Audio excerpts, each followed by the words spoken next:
السلام علیکم، فخر نیوز کے ساتھ میں ہوں سعدیہ بطول۔ سب سے پہلے شامل کریں گے آج کی اہم خبریں۔ السلام علیکم، آپ دیکھ رہے ہیں فخر نیوز اور میں ہوں سعدیہ بطول۔ بہادر ٹاؤن شہنشاہ چوک چکوال سے ابو شامی کی رپورٹ۔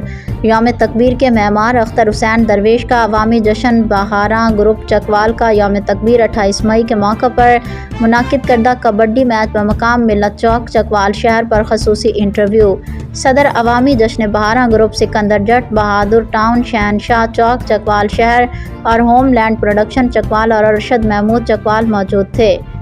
28 مئی 1998 کو پاکستان کی ایٹمی تجربات کی یاد میں جس دن کو آج ہم یوم تکبیر کے نام سے جانتے ہیں، اس تاریخی دن کا نام یوم تکبیر جناب اختر حسین درویش نے ہی تجویز کیا تھا۔ ان کا تعلق ضلع چکوال سے ہے۔ بسم اللہ الرحمن الرحیم، بہت اچھا لگا جی۔ اور سکندر جٹ صاحب نے بڑی رونقیں لگائی ہوئی ہیں، جنگل میں منگل بنا دیا، اور خاص طور پہ ان کی محب الوطنی جو ہے وہ یوم تکبیر کے حوالے سے انہوں نے اس چیز کو یہ باور کرایا ہے کہ ہم ایک چیز سے پلائی دیوار بھی ہیں اور ہمارے کھیل کے میدان آباد بھی ہیں۔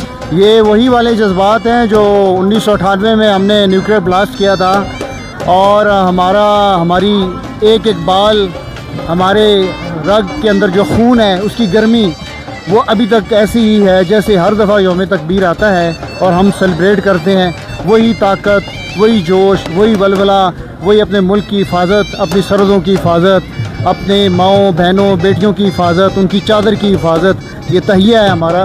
اور میں نے جو یہ نام تجویز کیا تھا، الحمدللہ اللہ تعالیٰ نے یہ بہت کرم نوازی کی ہے اور اس ہمارے حصے میں ہی آیا ہے اور چکوال کے حصے میں ہی آیا ہے، اور میں چکوال کا بیٹا ہوں، اور اس دھرتی کے لیے جو ہے نا وہ پاکستان جیسی دھرتی کی۔